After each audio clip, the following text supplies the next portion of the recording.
ان کی حوصلہ افزائی کے لیے اللہ تعالیٰ ان کی خدمات کو قبول فرمائے. نعرہ تکبیر، نعرہ رسالت. اہل محفل منتظر ہیں دیر سے عالی وقار، آپ کے آنے کا انہیں انتظار. نعرہ تکبیر، نعرہ رسالت. تھوڑا پیچھے ہٹ کے بیٹھ جائیے آپ. منبر نور پر جلوہ بار سادات و مشائخ، علماء ذوی الاحترام، حاضرین اہل سنت و جماعت، السلام علیکم ورحمۃ اللہ وبرکاتہ. الحمدللہ الحنان المنان الذي خلق الانسان وعلمه البیان، والصلاة والسلام على رسوله سید الانس والجان وعلى آلہ واصحابہ ذوی الخیر والاحسان. اما بعد فاعوذ باللہ من الشیطان الرجیم، بسم اللہ الرحمن الرحیم. انما ولیکم اللہ ورسولہ والذین آمنوا الذین یقیمون الصلاة ویؤتون الزکاة وهم راکعون. صدق اللہ مولانا العظیم.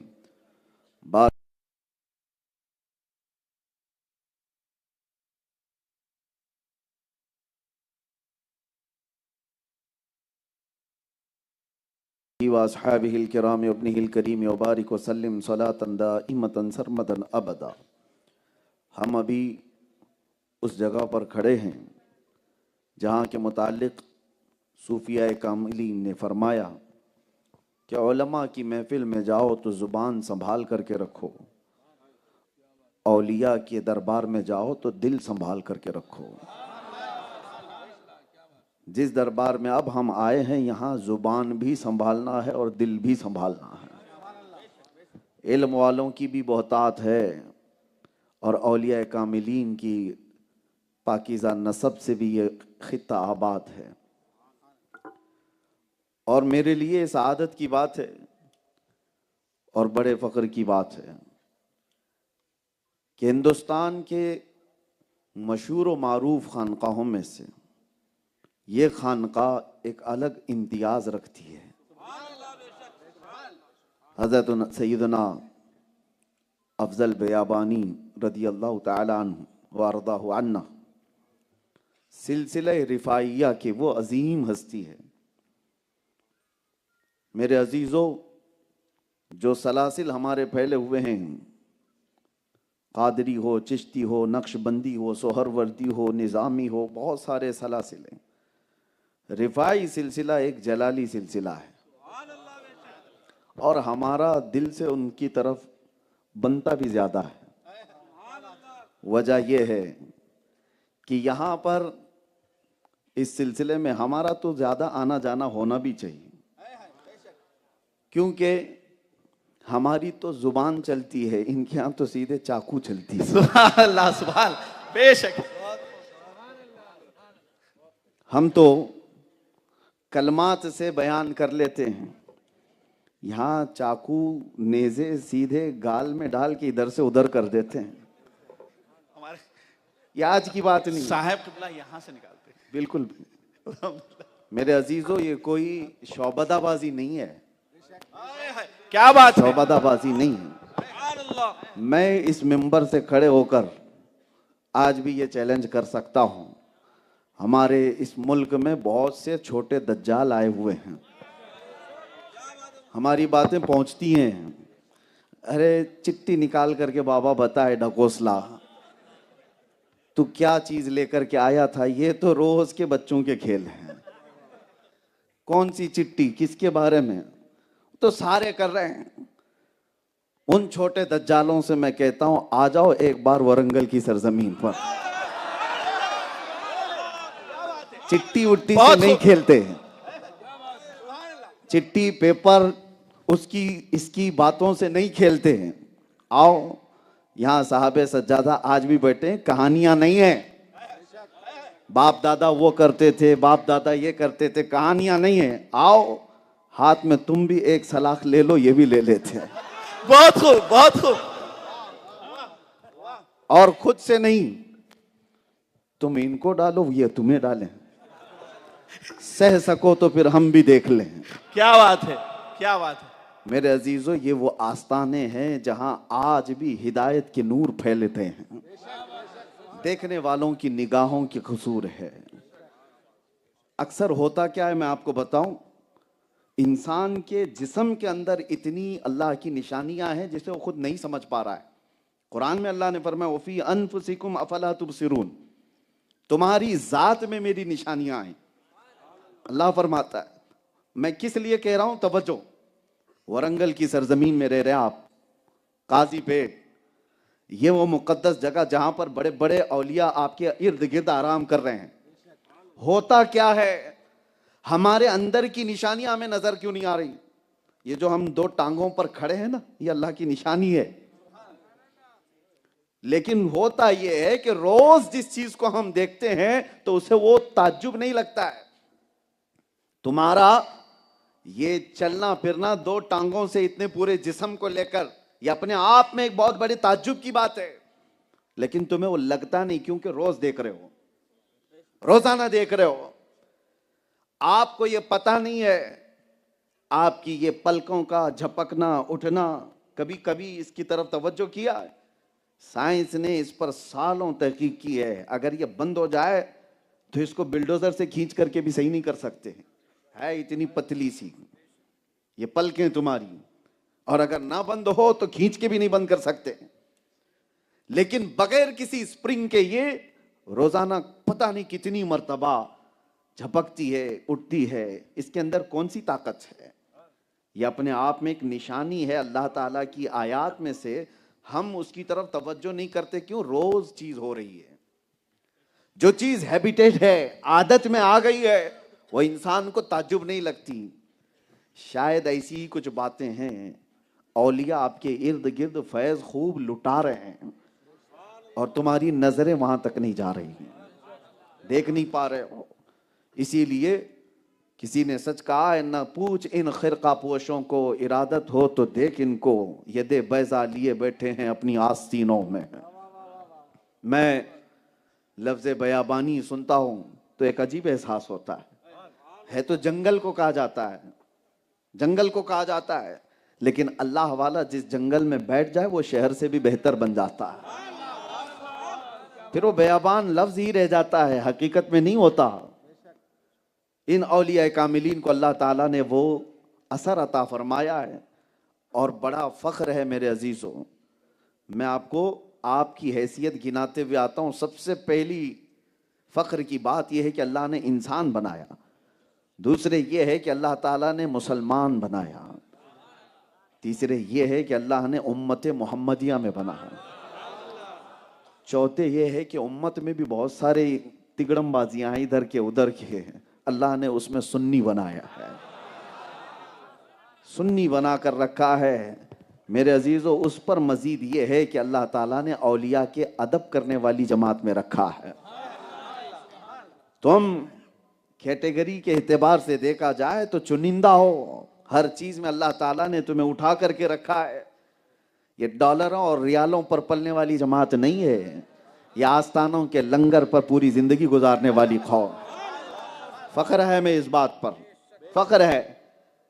عزیزان گرامی وقار، آج تک وہ قومیں وہاں تک نہیں پہنچ سکیں جو پورے ریال کے بھر بھر کر کے بھرمار جس پر ہو رہی ہو، ڈالر جن کے اوپر خرچے کیے جا رہے ہیں، وہ ایسے بھی مولوی ہیں باہر سے، چاہے وہ امریکہ سے لانے والے، ایران سے لانے والے یا سعودی سے لانے والے، اپنی اپنی جماعتیں چمکانے کی کوشش کرتے رہے، 100 سال میں بھی وہ وہاں تک محنت کر کے نہیں پہنچ پائے۔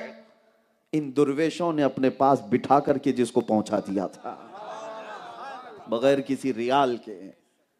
یہ حقیقی بات میں کہہ رہا ہوں، چاہے دنیا آج بھی پوری طاقت لگا دے، اپنا پورا پیسہ خرچہ کر دے، آپ کو پتہ ہے جب کسی کے پاس پاور آتا ہے، طاقت آتی ہے، تو سب سے پہلے وہ کس کا مشن روکتے ہیں؟ اولیاء کا مشن۔ ان کو چلتی پھرتی جماعتوں سے تکلیف نہیں ہے۔ آج بھی دیکھیں، اسرائیل جیسا کٹر دشمن اسلام، وہ بھی کہتا ہے، اس کو بھی تبلیغی جماعت سے کوئی ڈر نہیں ہے، ان کے ہاں غیر مضر چیز ہے، غیر مضر ہے، کوئی تکلیف دینے والی جماعت نہیں ہے، یہ چلتی پھرتی ہے۔ پھر ڈر کس سے ہے؟ کہا یہ سنیوں سے، یہ جو رسول اللہ کے عشق کی بات کرتے ہیں، یہ جو محبت اولیاء کی بات کرتے ہیں، وجہ یہ ہے کہ یہاں ایمان جوش کھاتا ہے، اور اگر ان میں کا ایک بھی کھڑا ہو گیا تو ہزاروں کو سلا دے گا۔ پوری دنیا یہ اسی قوم کو اپنے نشانے پر رکھتی ہے۔ وجہ یہ ہے کہ ایمان تمہارے پاس ہے۔ اسی کو اعلیٰ حضرت نے کیا کہا؟ تیری گٹھری تاکی ہے اور تو نے نیند نکالی ہے۔ سونا جنگل رات اندھیری چھائی بدلی کالی ہے، سونے والو جاگتے رہیو چوروں کی رکھوالی ہے۔ آنکھ سے کاجل صاف چرا لیں یا وہ چور بلا کے ہیں، تیری گٹھری تاکی ہے۔ تیری گٹھری تاکی ہے مطلب کیا ہے؟ شیطان تیری ہی گٹھری چرانے کے پیچھے لگا ہوا ہے، اور ایسے میں تو سو رہا ہے۔ شیطان کو دوسروں کی گٹھری سے مطلب ہی نہیں، ارے ہو تو مطلب، سب کچھ تمہارے پاس ہے۔ ایمان تمہارے پاس ہے، عشق رسول تمہارے پاس ہے، عشق اولیاء تمہارے پاس ہے، قرآن کے آداب تمہارے پاس ہے، صحیح تفسیر تمہارے پاس ہے، صحیح احادیث تمہارے پاس ہے۔ یہ بیش بہا قیمتی چیزیں رکھے ہو تو تمہاری گٹھری تو دیکھی گئی ہے۔ اس کو چرانے کے لیے پوری طاقت لگائی جاتی ہے، اور ایسے میں اعلیٰ حضرت کہتے ہیں سونا مت، سونا مت، سونا بن ہے، سونا زہر ہے، سونا پاس ہے، سونا بن ہے، سونا زہر ہے، اٹھ پیارے۔ 3 بار لفظ سونا آیا۔ سونا پاس ہے، گولڈ تمہارے پاس ہے۔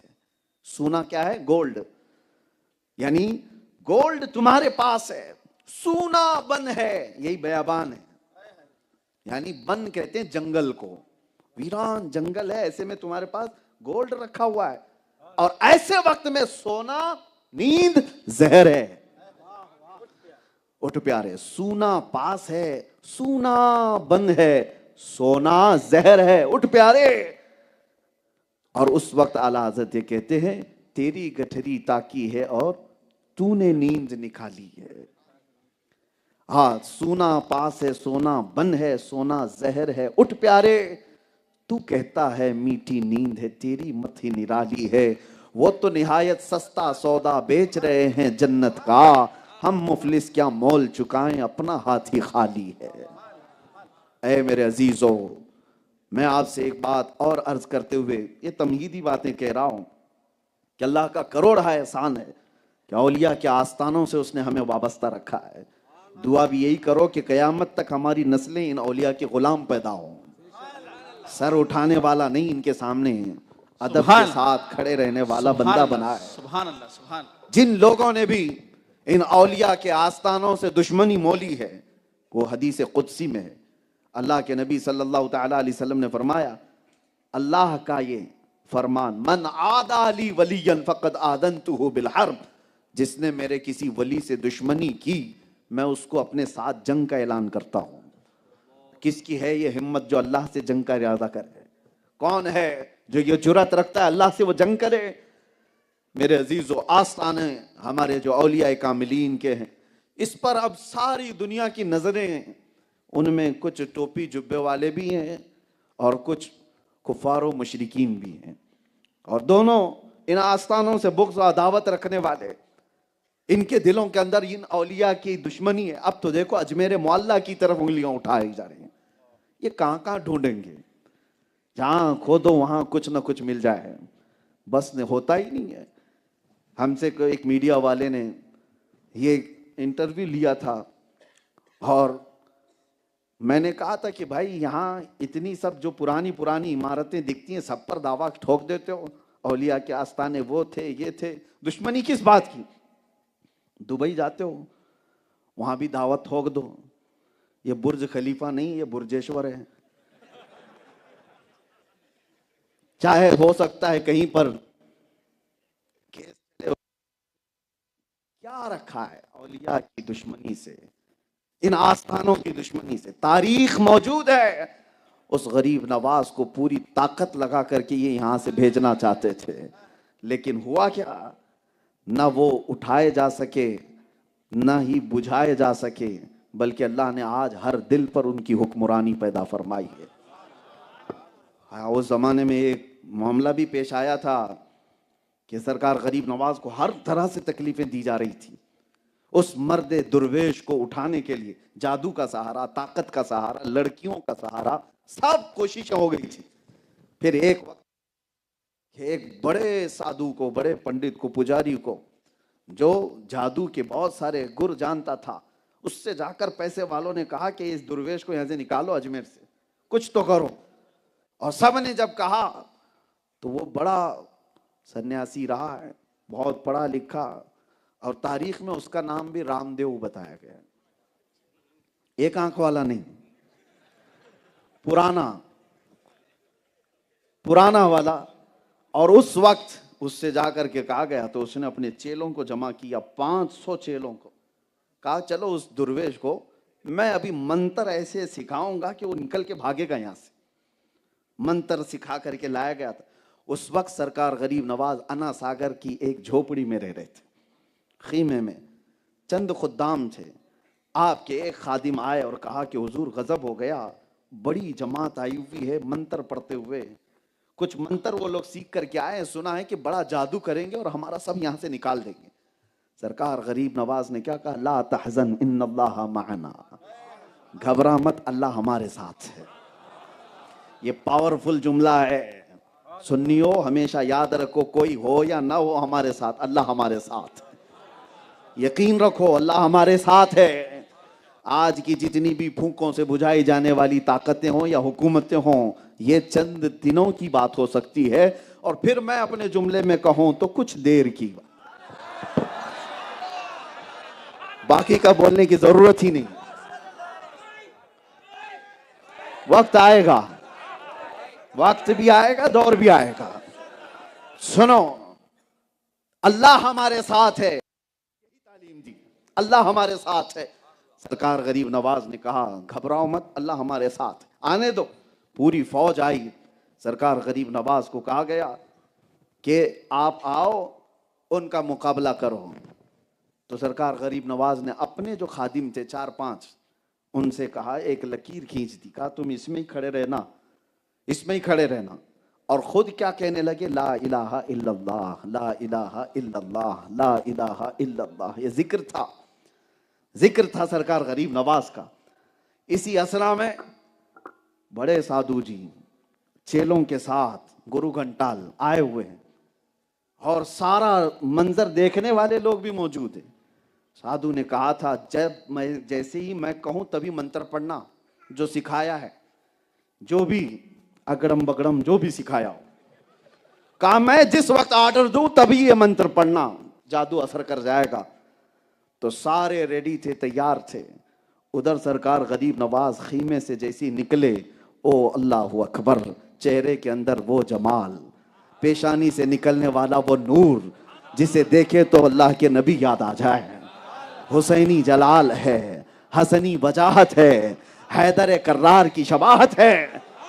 غریب نواز جیسے ہی باہر خیمے سے آئے، آپ کی زبان پر لا الہ الا اللہ کا ذکر تھا. اسی اسنا میں ادھر سے گرو نے کہا چیلوں کو جو منتر سکھایا ہے سب پڑھو. سارے لوگ ایک ساتھ پڑھو. سارے چیلوں نے شروع کر دیا، مگر وہ منتر نہیں، پڑھنے لگے لا الہ الا اللہ، لا الہ الا اللہ.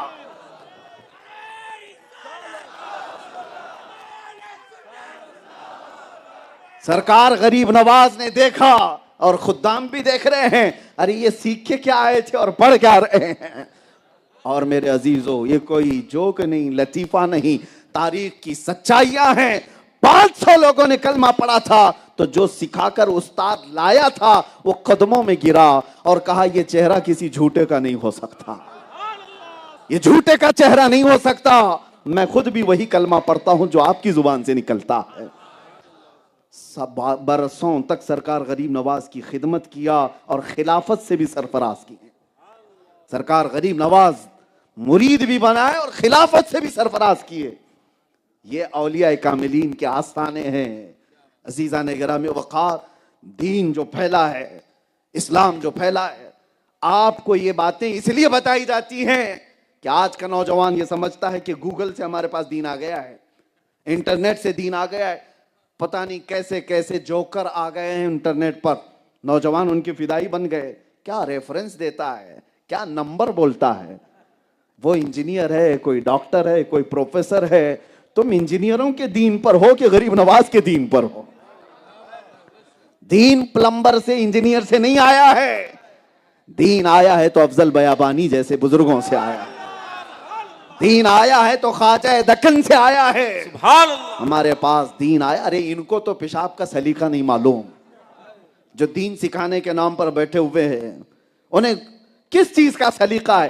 یہ اولیاء پر بھونکنے والے لوگ, آستانوں کی بے حرمتی کرنے والے لوگ, وہ دین کے پیروکار ہو سکتے ہیں؟ دین کے علمبردار ہو سکتے ہیں؟ میں نوجوانوں سے کہتا ہوں, تمہیں کیا ہو گیا؟ ہر چیز کو گوگل پہ کیوں دیکھتے ہو؟ ہر چیز کو. میں نے ابھی ایک فتویٰ پڑھا, بہت بڑا مجھے اچھا بھی لگا. جامعہ ازہر مصر نے یہ فتویٰ دیا 4-5 دن پہلے کی بات. اے آئی آ گیا ہے, آرٹیفیشل انٹیلیجنس, ہر چیز بول رہا ہے, ہر چیز, سب کی نوکریاں بھی کھا رہا ہے. جو بولو سب, اسائنمنٹ پورے, وکالت کے کیس ڈال دو وہ پورے, پرسکرپشن ڈال دو تو ڈاکٹر کی ساری باتیں بول رہا ہے, سب کچھ کر رہا ہے. ارے نقلی آدمی بھی بن کے بات کر رہا ہے. ایسے میں ایک سوال آیا ہے کہ اے آئی ایک قرآن کی کوئی آیت پڑھ کر کے اس سے کہیں اس کی تفسیر بول, تو وہ تفسیر کہہ رہا ہے, تفسیر بول رہا ہے, کیونکہ جتنی لوڈڈ ہے اتنی تو کہے گا, جتنا بتایا گیا وہ سب بتائے گا. لیکن فتویٰ یہ آیا کہ قرآن کی آیت اے آئی سے پوچھ کر کے تفسیر حاصل کرنا جائز نہیں. اس کو یہیں پر روک دیا گیا ہے. یہی سے میں سمجھانا چاہتا ہوں, ہر چیز وہاں سے حاصل کرنے والی نہیں ہوتی جو آپ وہاں سے لے رہے ہو, کیونکہ تمہیں پتہ ہی نہیں صحیح کیا ہے غلط کیا ہے, تمیز ہی نہیں کر سکتے, تو کیسے تم دین وہاں سے حاصل کرو گے؟ ہمارے بزرگوں نے دین جو حاصل کیا, کیسے حاصل کیا؟ بایزید بسطامی کی ماں ہے, بچے کو لے کر کے آئی استاد کے پاس, کہا اس کو اپنے پاس رکھ لیجیے, دین سکھائیے. کہا آپ خود بھی عالمہ ہیں, آپ سکھائیں. کہا ہم چاہتے ہیں کہ بزرگوں سے جو چلا ہے وہ میرے بیٹے کے اندر آ ہے. خود سکھا سکتی, استاد کے پاس لے جا کر کے رکھتی ہیں. دین سکھانے کا جذبہ ایسا ہونا چاہیے. بایزید بسطامی کی ماں استاد سے یہ بھی کہہ کے آتی ہے, میرا بیٹا میرے بغیر سوتا نہیں, اکلوتا بیٹا ہے اور اس کو میری عادت لگی ہوئی ہے, چاہے کچھ بھی بہانہ کرے گھر مت بھیجنا, نہیں تو اس کی تعلیم میں فرق پڑ جائے گا. استاد نے کہا ٹھیک ہے. دن گزرے, 2 دن, ہمیں پتا ہے مدرسوں میں جب لے جا کر کے ہمیں شروع میں بھیجا جاتا تھا, کتنے دن تک رو رو کر کے گزارتے تھے. ماں یاد آئے, باپ یاد آئے, بھائی یاد آئے, بہنیں یاد آئے, بہت یہ سارے حالات. اور کتنے تو بچے اسی لیے بھاگ چلے جاتے ہیں, رک بھی نہیں پاتے. بایزید بسطامی پڑھتے رہے. 8 دن گزرے تھے, 8 دن گزرے. توجہ چاہتا ہوں. استاد سے کہا کہ مجھے ماں سے ملنا ہے, چھٹی دے دیجیے. استاد نے ایسا کر دیا کہ یہ چھٹی ملے ہی نہیں اس کو. قرآن یاد کر رہا ہے, روزانہ 1 صفحہ سناتا تھا. تو انہوں نے کہا 8 صفحے سنا دے گا تو چھٹی, 8 صفحے قرآن سنا دے چھٹی ہے. وہ بایزید بسطامی تھے, گئے لگن کے ساتھ پڑھے. 2-4 گھنٹوں میں ہی آئے, استاد سے کہا مجھے چھٹی دیجیے. استاد نے کہا تجھے پتا نہیں ہے میں نے کیا کہا؟ کہا حضور 8 صفحے یاد کر چکا ہوں, سن لیجیے. اب استاد دنگ رہ گئے کہ یہ بچہ جو تھوڑا سا سناتا ہے وہ اتنا قرآن کیسے یاد کیا. سننے لگے تو سب سنا دیا. اب ان کے پاس کوئی بہانہ ہی نہیں رہ گیا تھا بچے کو روکنے کا. کہا جا چھٹی ہے جا کے آ, لیکن شام سے پہلے آ جانا. ادھر استاد نے بھیجا تھا, بایزید گھر گئے. ماں کا دروازہ بند تھا, گھر کا دروازہ بند تھا. کھٹکھٹایا, جب گھر سے قریب ہو رہے تھے دھڑکنیں بڑھتی جا رہی تھی. جس گھر میں ان کی آنکھیں کھلی, ماں کو دیکھا ہے. جیسے ہی دروازہ کھٹکھٹایا اندر سے آواز آئی, کون ہے؟ کہا ماں تیرا بایزید آیا ہے. تو ماں نے فوراً کیا کہا, کون بایزید؟ کون بایزید؟ ماں اپنے بیٹے سے ایسے پوچھ سکتی ہے؟ ماں اگر اپنے بیٹے کا نام یاد نہ رکھے تو پھر کون یاد رکھتا ہے؟ بایزید نے کہا ماں تیرا بیٹا. ماں نے کہا میرا ایک بیٹا تھا, میں نے اللہ کو دے دیا, اب میرا کوئی بیٹا نہیں. میرا ایک تھا, میں نے اسے دے دیا ہے اللہ کی راہ میں دین کے لیے, میرا اب کوئی ہے نہیں. بایزید دروازہ نہیں کھولا. بغیر ماں سے ملاقات کیے واپس پھر استاد کے پاس آ گئے. زندگی پوری بیت گئی, پڑھتے رہے, ایک دن خبر آئی کہ بایزید کی ماں کا انتقال ہو چکا. سیدھے جنازے میں جانا ہوا. یہ دین سکھانے کا نظام ہمارے بزرگوں کا تھا. لے جا کر کے انہوں نے ایرے غیرے نتو کھیرے کے پاس نہیں کہا کہ یہاں سے دین لے لے, یہاں سے دین لے لے. دین ہمارے پاس بزرگوں سے ہی ہو کر کے آیا ہے. اپنے بچوں کو یہ تلقین کر کے جاؤ, دین وہی صحیح ہے جو اولیاء کے آستانے سے ہو کر کے آیا ہے, جو اولیاء کاملین کے سلاسل سے ہو کر کے آیا. ہم سنی ہیں, چاہے جو بھی جتنی آلوچنا کرے ہماری, ہم اپنا دروازہ نہیں چھوڑ سکتے, ہم اپنا گھر نہیں چھوڑ سکتے. بعض لوگ یہ سوچتے ہیں کہ بہت اب ماڈرن زمانہ ہے, ترقی یافتہ زمانہ ہے, اب وہ پرانے خیالات سے نکلنا چاہیے. ان کو کیا پتا پرانے خیالات سے نکلنے کا انجام کیا ہوتا ہے. میں نے پڑھا تھا ایک دانشور امریکہ کی ترقیوں پر فریفتہ تھے, مغرب کے دلدادہ تھے. اس دانشور کی ایک بات میں بتا رہا ہوں, بڑا مفکر ہے, سائنسدان ہے. اس نے تصورات میں ایک کتاب لکھی, کہا میں مغرب کی بہت ساری ترقیات پر بالکل ایسا تھا کہ دل دے بیٹھتا, جان دے بیٹھتا. یہ کہاں سے کہاں کو پہنچ گئے, چاند میں پہنچ گئے. انہوں نے سورج کی کرنوں کو قید کر لیا ہے, زمین کا سیال مادہ نکال کر نہ جانے کیا کیا کیمیکل بنا دیے, بولتا ہوا آلہ بنا دیا, سب ترقیاں کر لی ہیں. ایک بار چل کر کے دیکھتے ہیں یہ گنبد خضرا کی ترقی کیا ہے, گنبد خضرا کی ترقی کیا ہے. وہ مفکر کہتا ہے عالم تصور میں گنبد خضرا کے پاس گیا اور کہا اے مکین گنبد خضرا, تیرا بڑا بول بالا ہے, تیرا بڑا بول بالا ہے, دنیا میں تیری ترقیوں کے بہت چرچے ہیں. مجھے بتا کیا امریکہ نے, رشیا نے جو ساری ترقیاں کی ہیں, تیرے آستانے سے بھی کوئی ترقی ہوئی ہے؟ آواز آئی, آنکھ بند کر, ایک ترقی تجھے دکھاتا ہوں, آنکھ بند کر تجھے ترقی دکھاتا ہوں. عالم تصور میں اس مفکر نے لکھا ہے اور کہتا ہے میں نے آنکھ بند کی, تاریخ دکھائی جا رہی تھی, ایک باب پر جا کر رک گیا تاریخ میں, وہاں پر دو لوگوں کی تاریخ لکھی ہوئی تھی. یہ مفکر کہتا ہے میں رک گیا تاریخ دیکھتے ہوئے, واقعہ لکھا ہوا تھا اس تاریخ میں. کیا لکھا ہوا تھا؟ ایک نوجوان حسین چہرے والا مسجد نبوی میں آتا ہے, مسجد نبوی میں آتا ہے, اور ایک بزرگ سفید کپڑوں میں بیٹھے ہوئے ہیں. آنے والا نوجوان بزرگ کے پاس آیا اور کہا آپ کے پیچھے چلنے آیا ہوں. بزرگ نے کہا ٹھیک ہے آ جا, میرے پیچھے چلنے آیا ہے.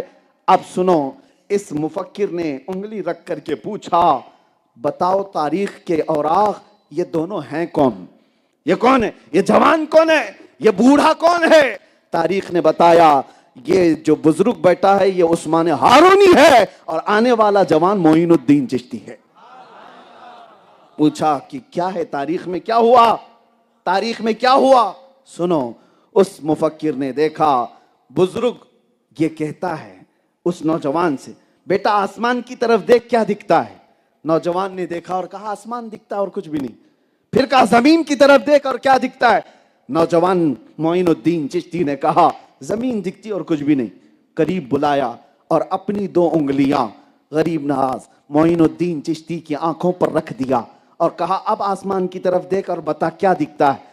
میرے دو انگلیوں کے کمان کے درمیان سے جانب آسمان دیکھ کیا دکھتا ہے. معین الدین چشتی نے آنکھوں کو دیکھا دو انگلیوں کے کمان کے بیچ سے. کس کے؟ عثمان ہارونی, خواجہ عثمان ہارونی جو پیر و مرشد ہیں, ان کی انگلیوں کے کمان کے بیچ سے دیکھنے لگے اور پھر پکار کر کہا حضور پہلا آسمان بھی دکھ رہا ہے, دوسرا اور تیسرا بھی دکھ رہا ہے, چوتھا اور پانچواں بھی دکھ رہا ہے, چھٹا اور ساتواں بھی دکھ رہا ہے, یہی نہیں عرش خدا تک دکھ رہا ہے. دو انگلیوں کے بیچ سے عرش خدا تک دکھ رہا ہے. کہا زمین کی طرف دیکھ. زمین کی طرف دیکھا تو معین الدین چشتی نے پکار کر کہا زمین کے ساتوں طبق ہی نہیں تحت الثری تک دکھ رہا ہے. بس یہ منظر دیکھا اس مفکر کو گنبد خضرا سے آواز آئی بند کر, بند کر. اب یہ تاریخ دیکھ لیا, ایک بزرگ کو ایک جوان کو, اٹھ اور جا پورے امریکہ میں، رشیا میں، تیرے ترقی یافتہ دور میں ایک ایسا انسان لا کر کے دکھا جس کے دو انگلیوں کے بیچ سے اوپر دیکھیں تو عرش خدا دکھے اور نیچے دیکھیں تو تحت الثری دکھے۔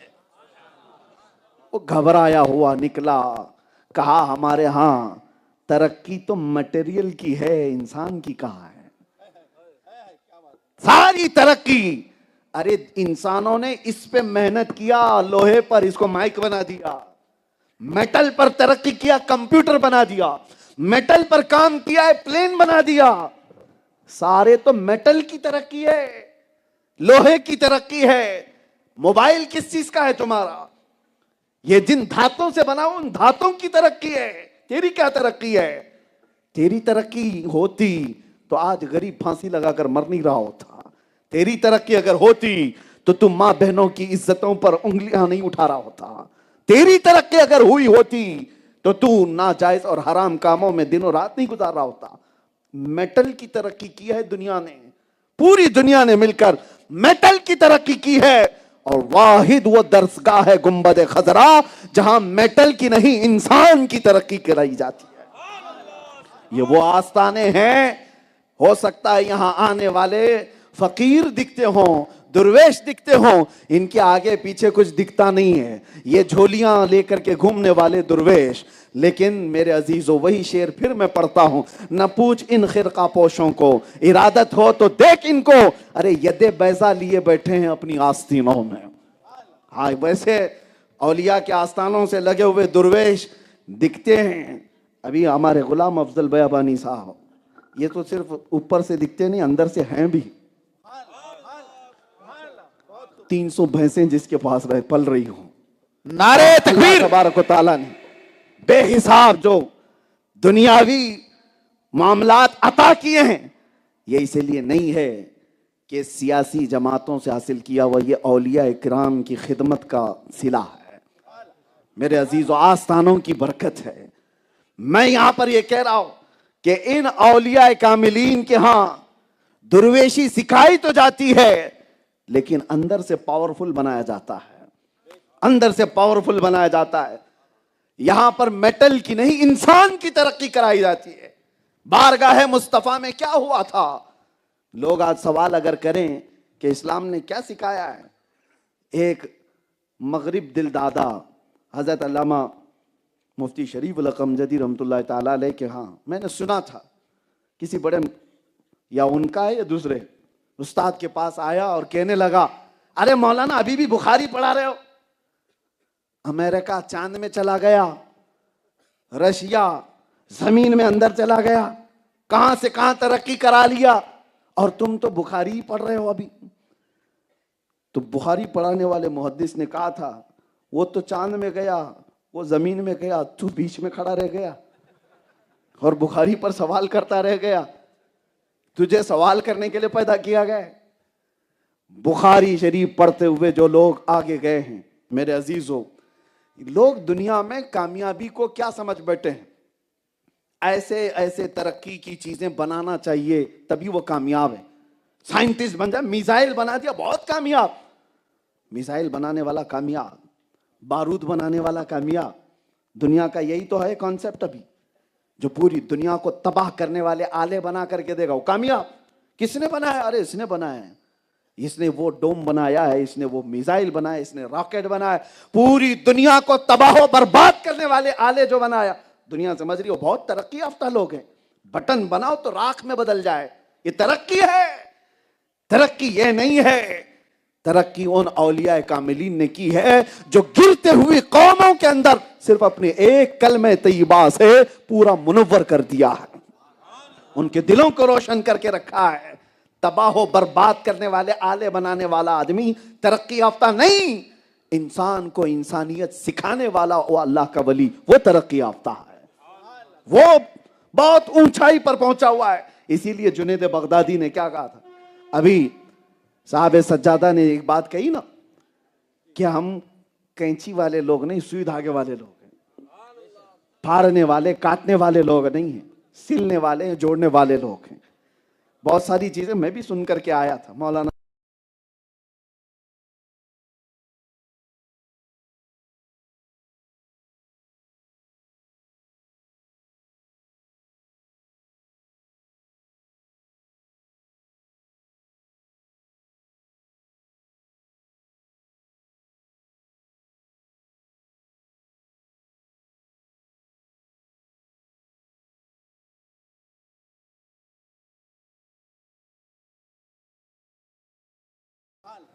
افضل بیابانی صاحب وہ کرتے ہیں، یہ کرتے ہیں، کوئی بھی کچھ لایا تو کیا تم نے صاحب معاملہ سے بات کیا؟ صاحب معاملہ سے بات کیا؟ پتہ نہیں کون کون سی چیزیں پھیلائی میرے تقریر میں آنے سے پہلے، حالانکہ میں نے کوئی سوال نہیں کیا، کوئی پوچھا نہیں. انہوں نے صرف اتنا کہا، شاید میرا آنے کا مقصد بھی میں آپ کو بتاتا ہوں. انہوں نے کہا کہ اس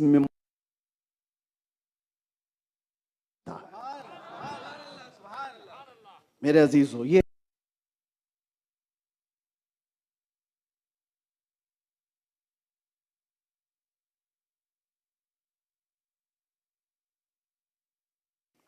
پانی میں ایک بچھو ڈوب رہا تھا. پانی کا بچھو نہیں تھا، ڈوب رہا تھا. آپ نے بچھو کو انگلی سے اٹھایا کہ باہر ڈال دوں، ڈوب جائے گا، مر جائے گا. تو جیسے ہی اٹھایا بچھو نے ڈنک مار دیا. اور بچھو کا ڈنک آسان نہیں ہے، تڑپتا ہے آدمی. آپ نے ہاتھ جھٹک دیا، پھر وہ ڈوبنے لگا تو آپ نے دوبارہ اس کو اٹھایا، پھر ڈنک مار دیا، پھر آپ نے ہاتھ جھٹک دیا. تیسری بار اس کی ڈنک کو ہی پکڑا اور اٹھا کر کے پانی سے باہر پھینک دیا. وہ مٹی میں چلتا ہوا نکل گیا. ڈنک تو مارا تھا.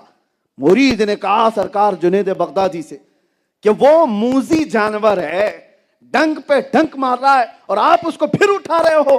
جنید بغدادی نے کہا وہ بچھو ہے، ڈنک مارنا اس کی فطرت ہے، وہ اپنی فطرت پر عمل کر رہا ہے، اور ہم اللہ والے ہیں، مدد کرنا ہماری فطرت ہے، ہم اپنی فطرت پر عمل کر رہے ہیں. نعرہ تکبیر، نعرہ رسالت، یا رسول اللہ. مدد کرنا ہماری فطرت ہے، ہم مدد کر رہے ہیں.